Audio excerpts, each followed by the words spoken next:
Hi, well, we'll see whether this is live already.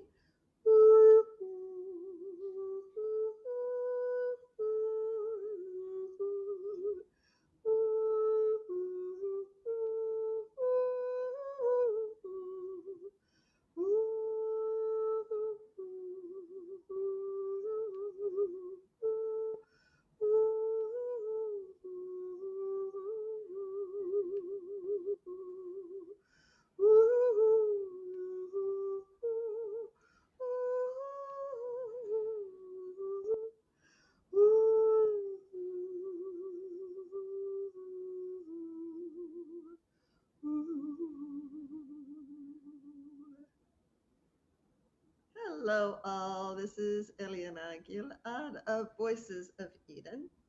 And today I would like to explore with you three keys to help you embody feminine power so that you can thrive in today's uncertain climate.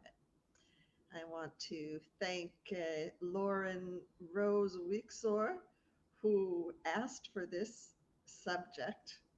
And it's a very important subject because feminine power is on the rise. And you may wonder, well, what do I even mean by feminine power? And I would like to begin with that. What I mean by feminine power is it's not man or woman, it's not a duality. It actually is beyond cognitive. So any words that I would choose to use by necessity are a limitation. For lack of a better word, I like to use femininity because there is that uh, energy of a receptive quality, allowing. Think about, well, look at in back of me, the clouds, the sky. The clouds allow for the wind to move them. There's no resistance there. And the third is feeling, that it's more feeling than cognitive, than thinking. And so when we embody our feminine power, receptivity, allowance, and feeling, they attract good to us. And when we attract in good, we end up thriving no matter what's going on around us. And it's so deceptively simple. And we all know this. It's rather obvious. Yet we're so stuck in our minds and in our habits that the things that may be the most obvious things are the things that are so close and yet seem so far. Because when we don't embody our feminine power, then we become reactive. Our mind chatters, our reactivity gets stirred up. Particularly, we humans, we like predictability. So when things are stirred up, our mind gets, if it was busy before, it gets even more busy.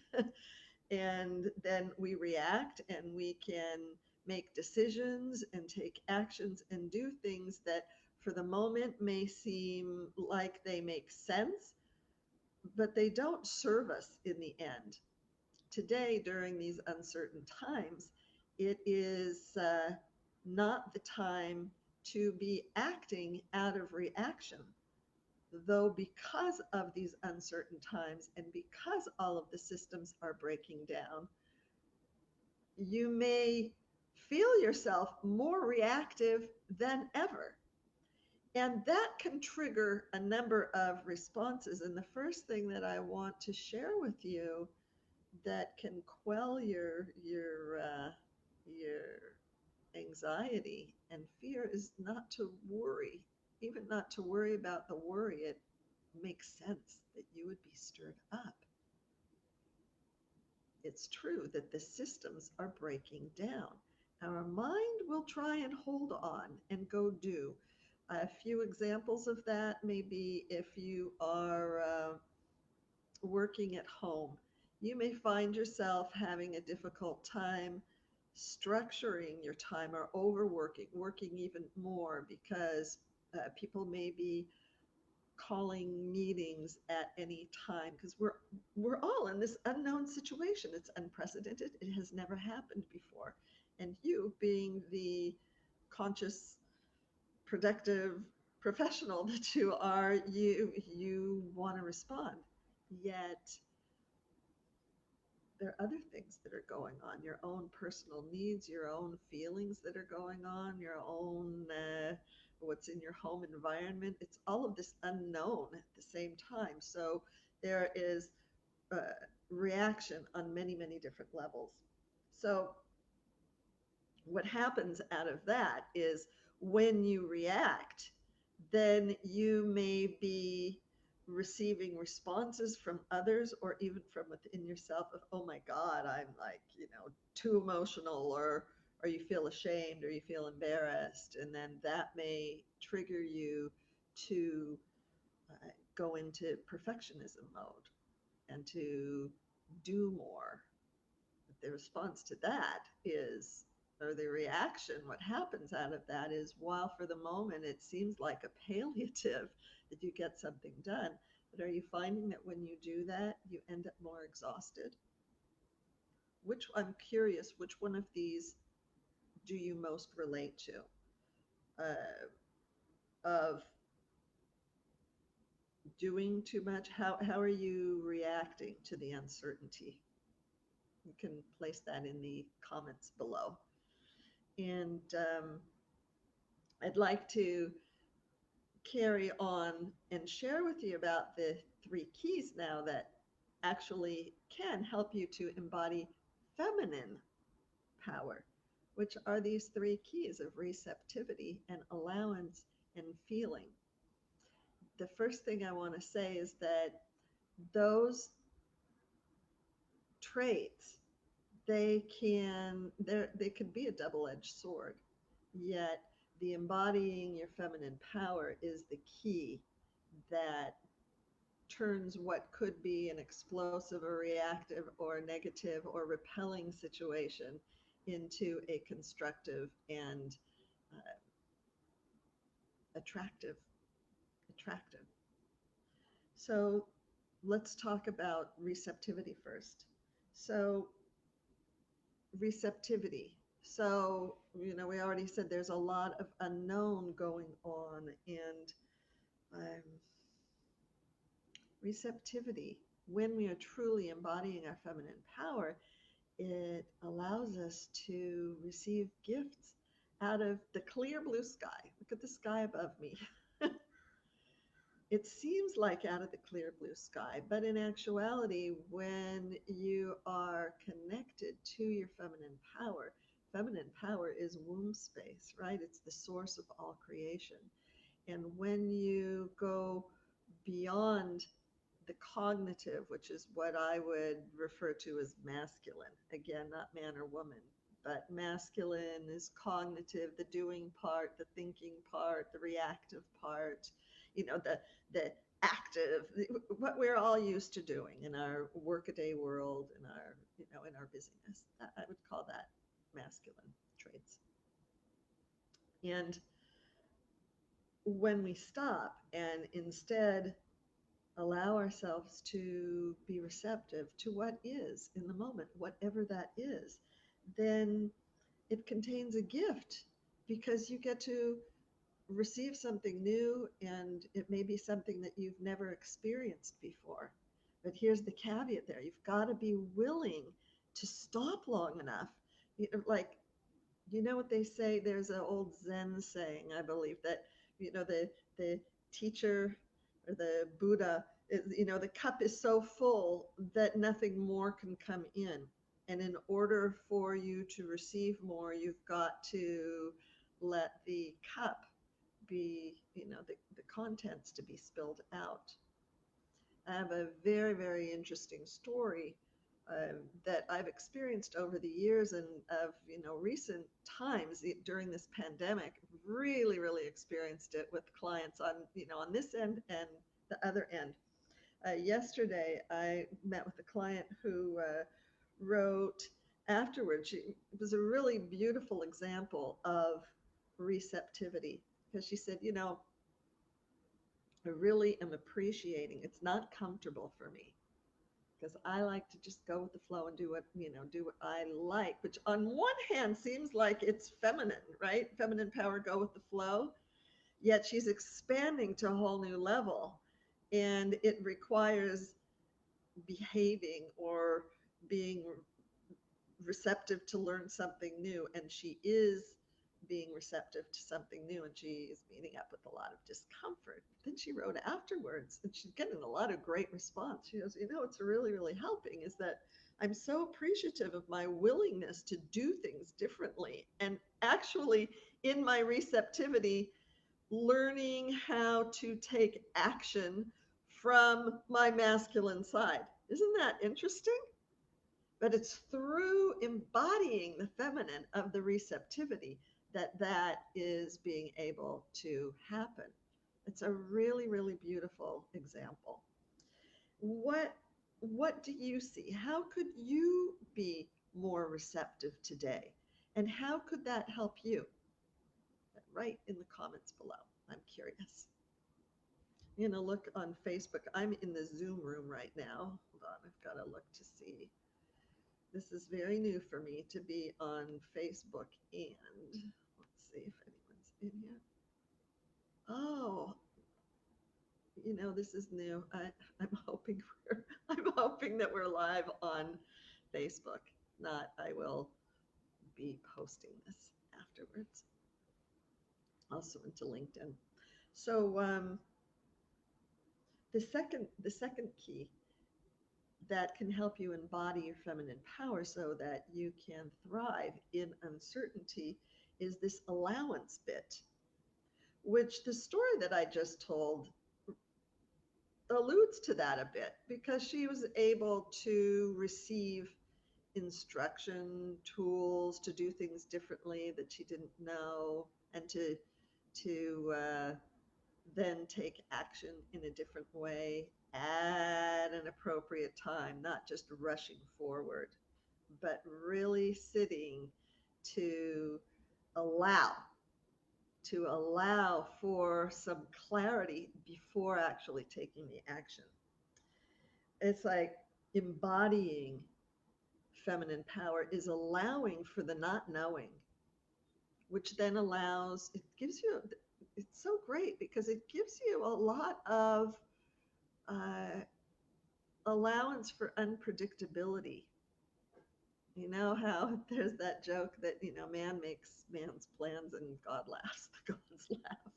Because we make our plans, and then, life is bigger than we are, and certainly during these times, is anybody's guess what's going to happen. And for allowing for what is in the present moment, then allows the first key to then come in and help you even more. It helps you to receive what is emerging, and it allows for that thing to emerge.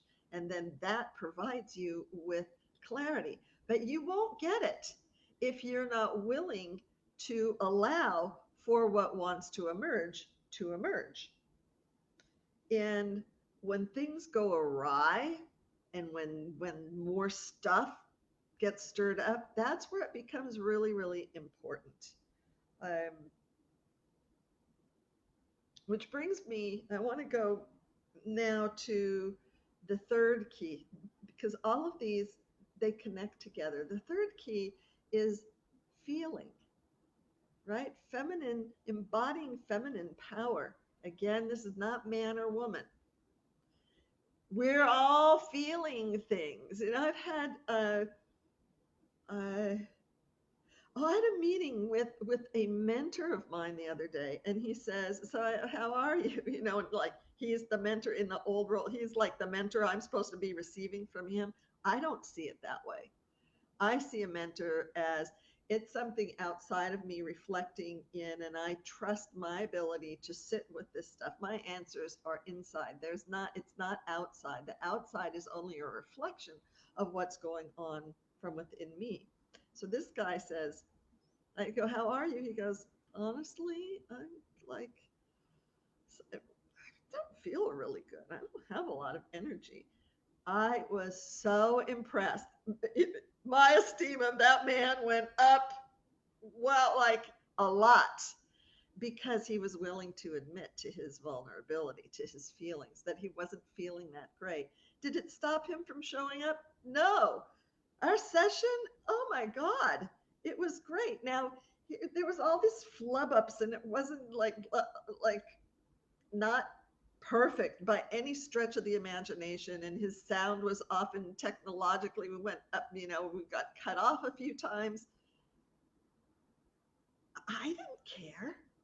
Now, I was not in a comfortable, I'm stretching and growing. We're all going through this. And it was such an interesting experience because by his showing up, by his allowing for his feelings, it allowed space for mine. It actually allowed me to express myself. He got to learn more about me because he was willing to sit with his feelings.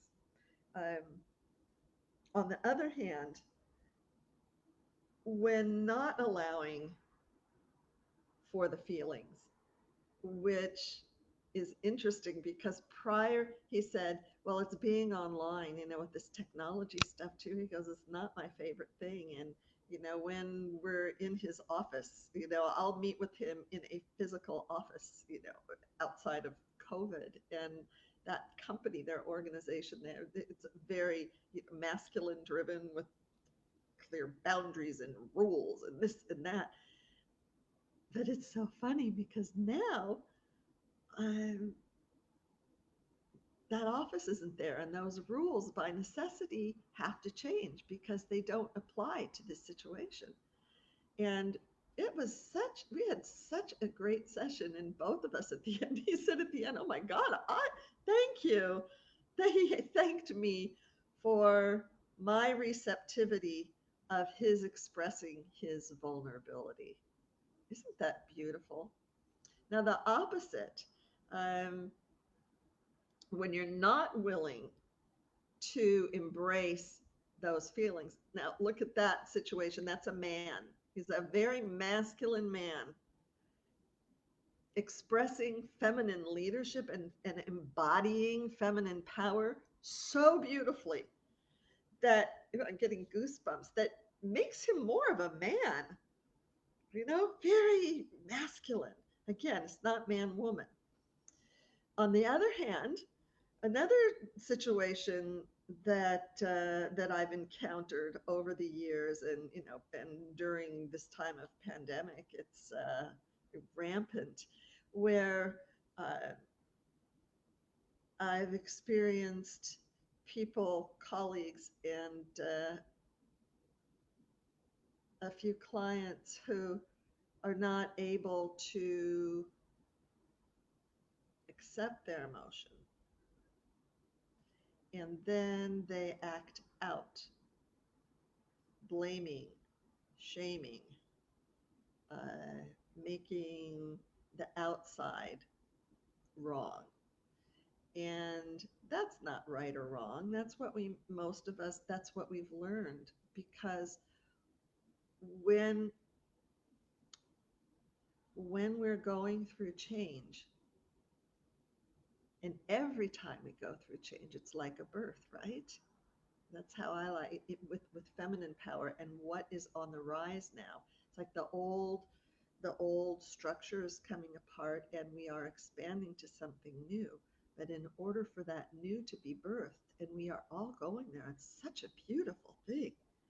But birth is not comfortable. It is painful. And we've got a lot of feelings. Every individual, each one of us has a lot of feelings on a communal level, at the local level, at the national level, at the international level. This is global. There is not a human being alive who is not experiencing this. And how we've been operating for the last few thousand years is from this place: get things done, put things in a box. And if it doesn't, and if it doesn't make sense or it feels too uncomfortable, push it off. That's how we've all been taught, but it doesn't serve us. And if you're a spiritual kind of person, you may be helping, thinking, well, I'll just help the other person. Let me be kind. But there's a point at which there's a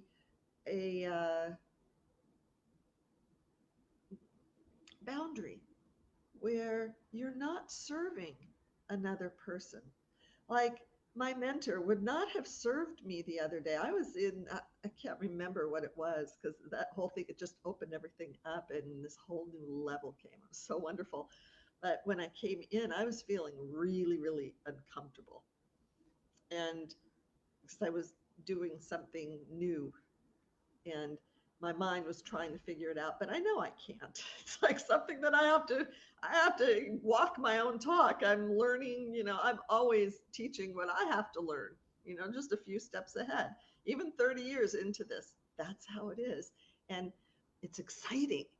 But um had he come back and try and make things easier for my messiness, that would not have helped me. And actually, by his leaving that space and letting me feel and letting me be me, something wholly new opened up. So over the years, oh my goodness, uh, I at the beginning when I was certifying people, this was about 15 years ago. I don't know, somewhere between 10, 15 years ago. About I started 15 years ago, and then 10 years ago, I got very excited. Okay, next step is we're going to have people commit to a year-long process, and I've always known that there are to be these healing music choirs. That the music aspect of it, there's music and there's leadership, and they used to be combined. And the resurgence of this feminine power and of this way is reconnecting them. And I got so excited because this cohort came in. It was so fabulous.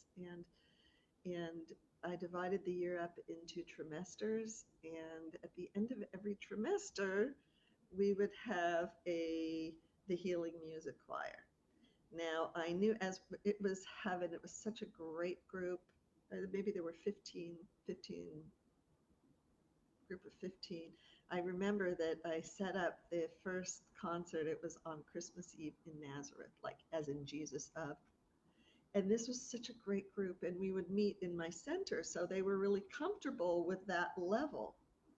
But the reason why I had not dealt with the music aspect or in public is that there's a whole nother level when you show up in your power or with other people, your ego gets stirred up. And we don't like our egos to get stirred up. We humans like to stay in our comfort zone, and we will screw ourselves rather than taking, like, we know we're screwing ourselves, but at least we have the immediate comfort of being in the known. Do you notice how that's happening if you're really honest with yourself? And you don't like feeling and sitting in your discomfort, because we've got to sit in our discomfort to be able to expand. That's birth, contraction.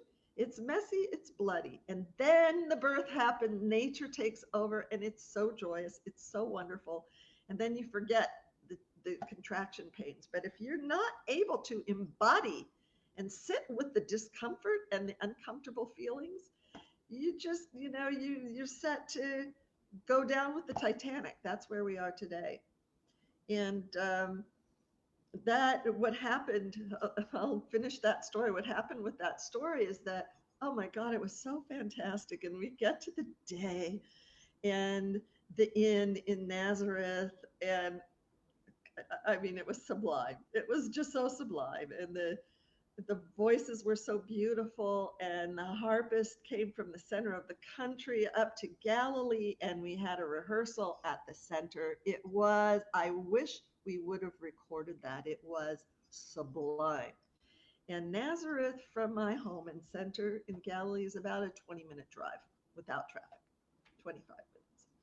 So we all get in our cars and we drive over to the inn, and we walk in, and as the constant in Israel is that, and in the Middle East, is like you make a plan and you don't expect that it's going to be followed through. No, it's feminine process. You expect that that's a jumping off point, and then as life happens, you will adapt, which is exactly what happened. And we get there and nothing's prepared, and the we're used to working in a circle, but the audit the meeting space is long and narrow, so they had set up the chairs uh, frontally, which is not my preference, but it doesn't work circularly. So you adapt with what is. And embodying feminine power is, see, that receptivity and the allowance. Now, the harpist and I were used to working together for years, as she was part of our healing music research at the hospital as well. So we were used to, like, mayhem, operating in mayhem. And we set up, and with the harp, you have to be sitting, I would have to place myself in a certain way so that she could actually see me, because the harp gets in the way if you're at a wrong angle. So we set up for the harp so we can be in contact, and then we set up the singers. We weren't in a circle, we kind of got a semicircle, but it was very narrow, so it was kind of arc, and then the harp and us, we were kind of off in front to the side for all of us to be able to fit in the space. And so we start the concert. It's not a concert, it's a healing music choir. The goal here is that one day, and earlier rather than later, we will be singing together and have the same results as the research that we had in the NICU. That's what my vision is. And anything but that happened. Like, we start, the harp starts playing, the drum, I start singing, and there are no voices with me. I'm alone. It's like, what's happening? But I can't see them because they're behind me. And it went well. I mean, it went fine, from the aspect of the audience, but from the aspect of us being together and the music, no, it didn't. At the break, I hear someone saying, "What are we heard? What are we? Eliana's backup group," and that negativity from the fear infected everyone, mostly everyone, not everyone, because the ego was stirred up, and the fear of not knowing and not yet uh, practicing these tools enough. It's less is more and slow is fast, and they were afraid. Not be perfect. How would it sound? What will other people say? Those are real common things. So it was fine. It was like it was a concert. It wasn't the power that we all experienced together that transported every human being when we were at the center. And after that, I decided not that I would have to wait for a while until I would certify people. Most of them actually, they bowed out. The ones who stayed, it was just sublime, and we all moved forward from that experience. But the ones who didn't have the maturity yet, the ability to embrace and sit with their discomfort and be accountable for their own feelings, that's motherhood. That's being a mother to yourself. This is very, very powerful work. This music and the sound, it is a leadership tool. It has the ability to, it's how the walls of Jericho came tumbling down. And it is my intention of being in service to our new world being built up. It's not about me. I contribute my voice, and there are many voices in this world. And when they are ready, it's called Voices of Eden because it's a living experiment of creating Eden on earth, one healthy, authentic voice at a time. Imagine what happens as we dare to stop long enough to listen.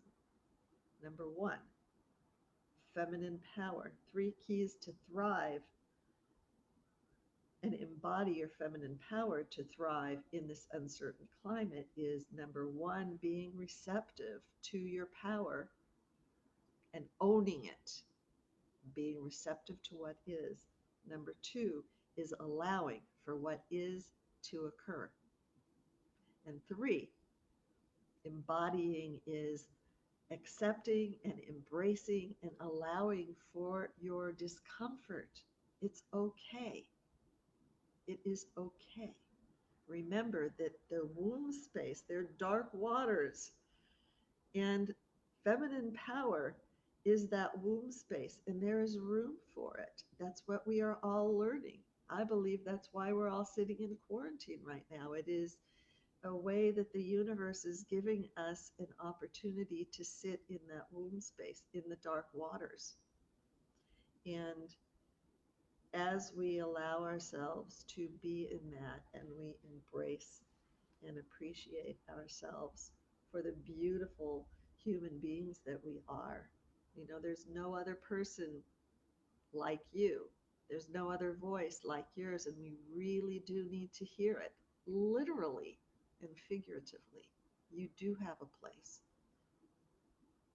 that you will not thrive going forward until you are able to receive and allow and feel who you are.